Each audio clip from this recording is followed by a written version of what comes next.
Sa totoo lang, luging-lugi tayo, lalo na po si Tatay Digong na ang akusasyon po ay lumaban sa war on drug. Siya po ang namuno sa war on drugs. Dito po sa Pilipinas at sa mga bansang ang problema ay droga, si Pangulong Duterte po ay isang napakahusay na tao.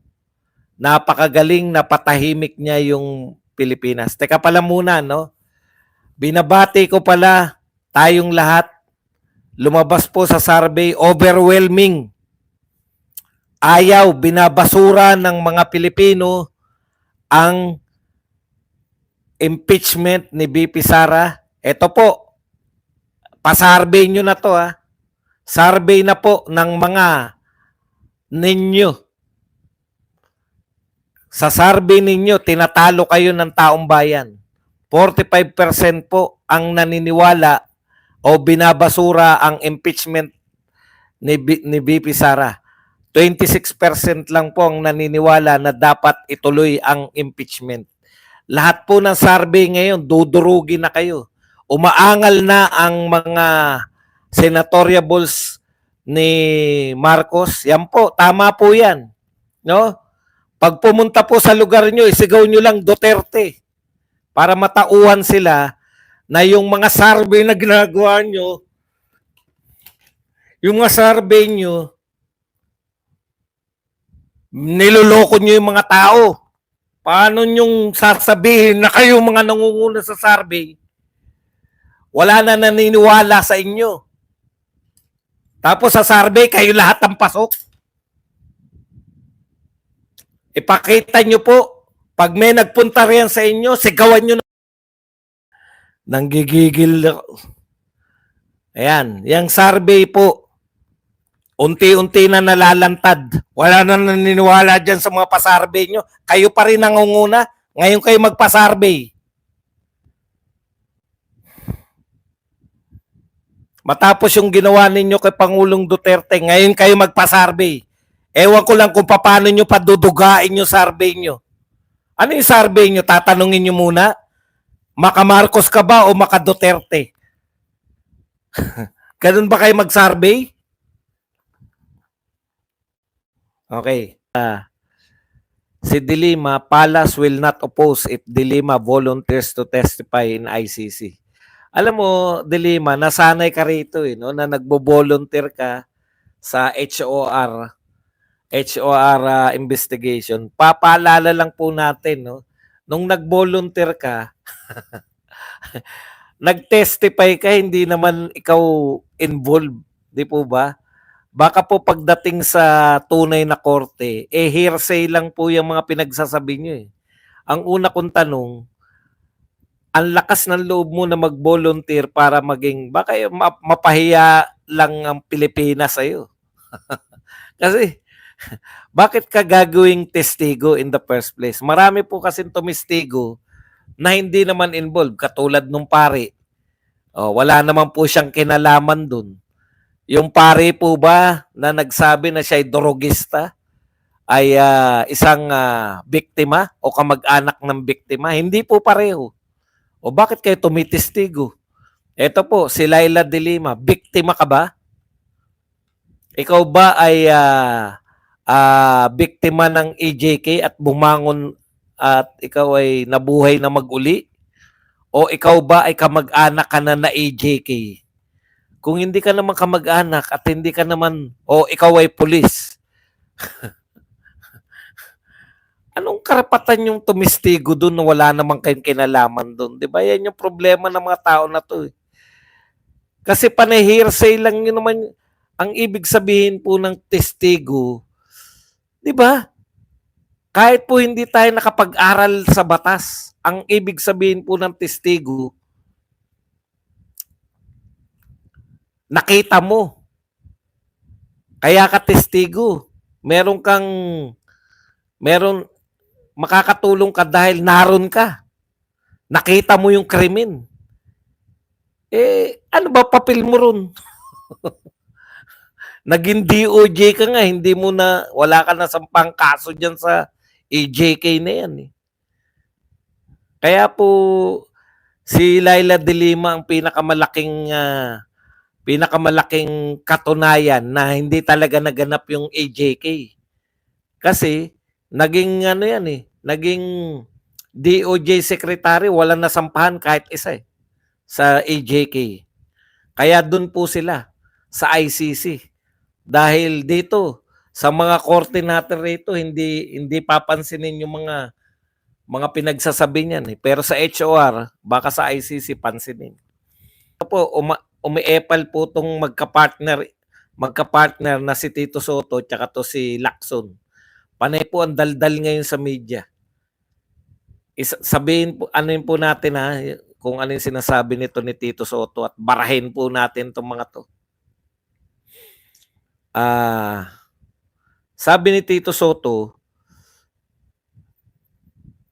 alyansa para sa pagbagong Pilipinas senatorial candidate and former Senate President Vicente Soto said his high ranking in surveys has inspired him to further serve the Filipino people. Alam mo, Tito Soto, wag nyo na kaming bulahin ng serving the Filipino people.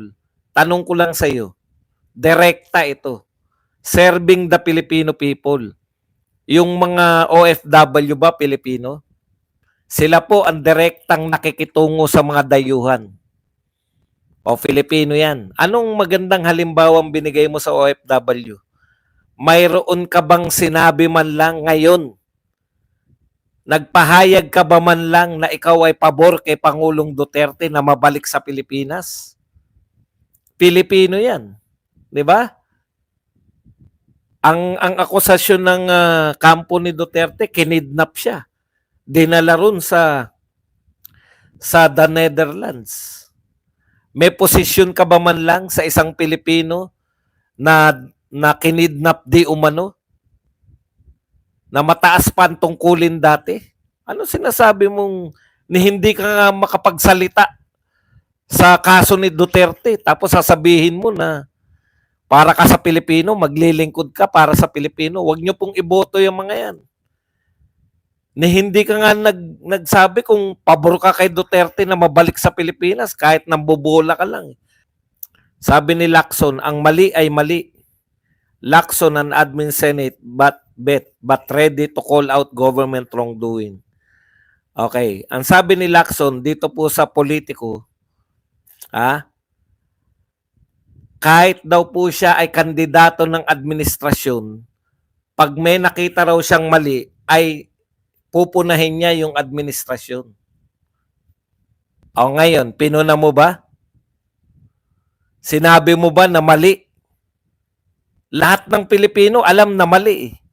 Mali na makipagtulungan tayo. Maski yung presidente natin sinasabi, walang jurisdiction ng ICC, hindi tayo makikipagtulungan. Kaya,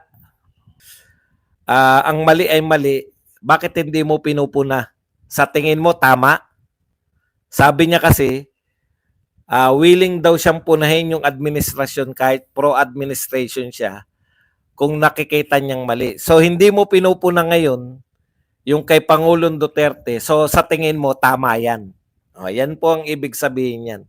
Hindi raw siya mangingimi na ang mali ay mali at pupunahin niya. Di ba? So, ngayon, bakit hindi niya pinupuna ang pagpapahuli ng ating mga kapulisan kay Pangulong Duterte? Tingin niya tama.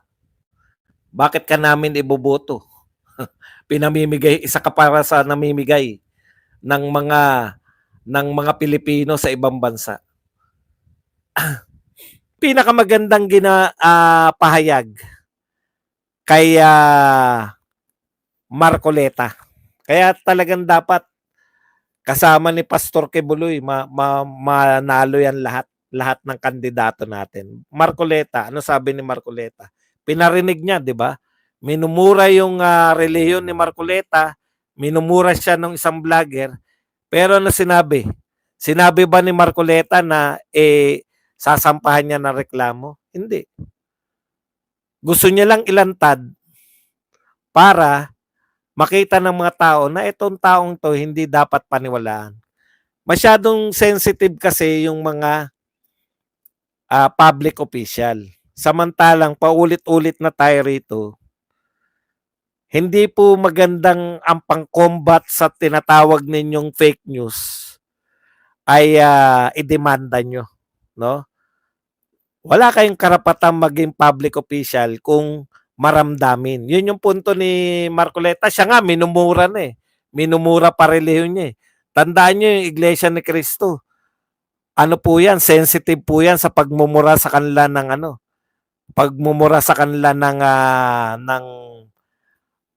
sa kanilang relihiyon, 'no? Panginsulto sa kanilang relihiyon. Pero anong magandang halimbawa? Ilalantad ko lang siya para hindi na siya paniwalaan ng tao na siya ay nagsasabi ng hindi totoo. Tiyaga lang. Si Tatay Digong wala pong dinimandang cyber libel, wala pong dinimanda yan dahil sinisiraan siya. Di ba? Ayon nga sa mga kritiko ni Tatay Digong, wala nang dinimanda, tinitigok na lang. Hindi po, joke lang, joke. Joke lang, hindi po. Kasi may power naman kayo. Lahat po ng public official, pwede kayong manawagan ng press conference. Ang ginagawa ni Tatay Digong, talk to the people. Babanatan mo siya ngayon. Ito talk to the people kanya. Di ba? SpongeBob, I guess you are next to NBI watchlist. Hindi, no? Ano ba sinabi kong ka-watchlist? Taga-NBI ka ba? Sabi naman sa inyo, yan yung problema ninyo, no? Pinaliwanag ko na nga na mahirap ako mapasama na fake news kasi hindi ako nag-news. Dahil ako, reaction ako eh. Ito pong ginagawa ko lahat ay komentarista, opinion ni Badong. Baka NBA yan si SpongeBob. Anyways, wala namang kinalaman niya si SpongeBob. How you wish, no? Nasa NBI na ako ngayon. Kaya lang, ano ikakaso mo sa akin, SpongeBob? Para ako mag-NBI. Alam mo, SpongeBob, nireview ko lahat ng pwedeng ikaso sa akin. Wala pang kaso ng pagiging pogi. Kasi kung meron ng kaso na bawal maging pogi, puta, susuko na kagad ako. Surrender na agad. Hindi na kinakailangan akong patawag.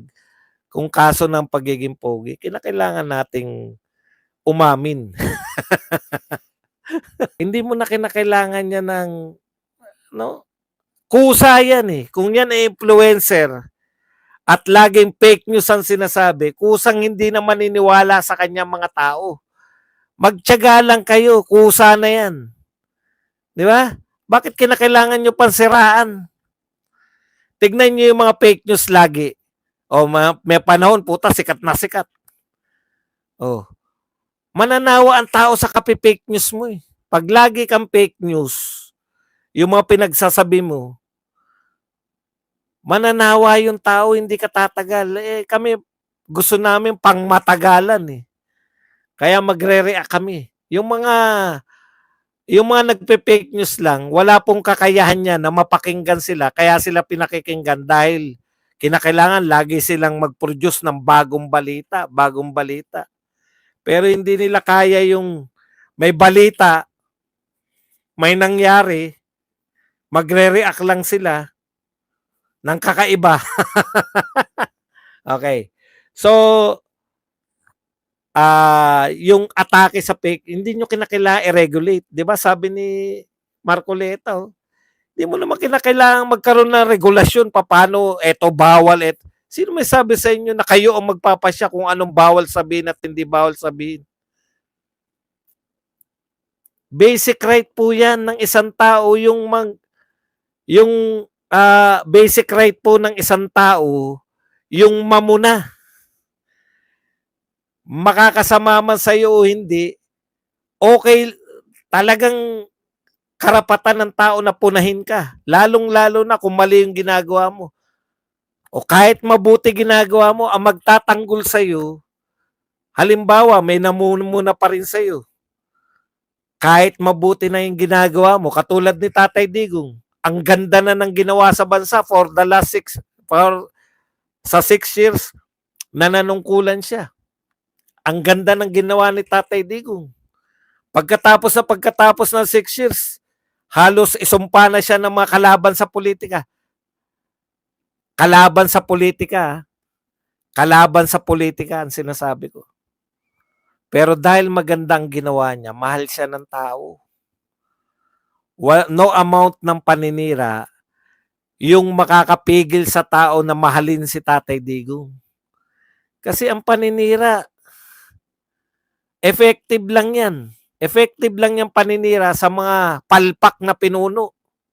Pero sa magaling na pinuno, putya mag-iiyakan ng mga tao pag winalanghiyas ang pinunong mabuti, ang pinunong hindi magnanakaw.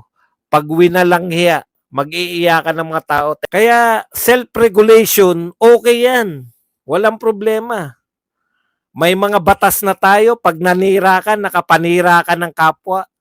Dahil sa paninira mo, nasira yung buhay niya.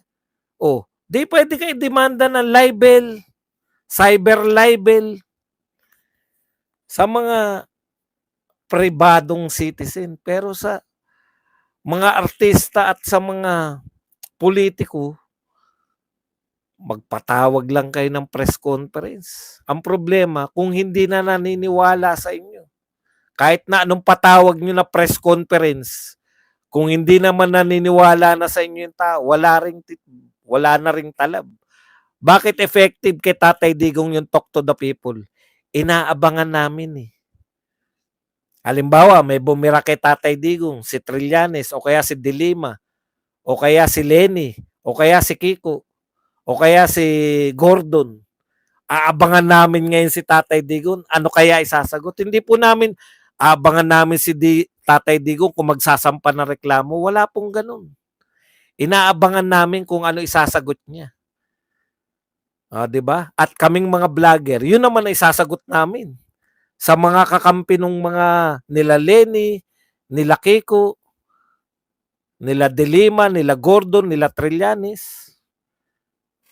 Kaya masarap maging leader si Tatay Digong. Hindi niya kinakailangan na magdemanda, hindi niya kinakailangan na manggipit ng tao. Kinakailangan niya lang ipaliwanag sa tao. Yung mga bintang sa kanya ay mali. Mamahalin ba namin yan ng 6 na taon? Ito bang kasalukuyang gobyerno? Ganun ba ang reaksyon natin? Mahal na mahal ba ng mga tao ang kasalukuyang gobyerno? Hindi na ako sasagot niyan. Kayo na, mga tao na. Si Tatay Digong wala na sa kapangyarihan. Buong mundo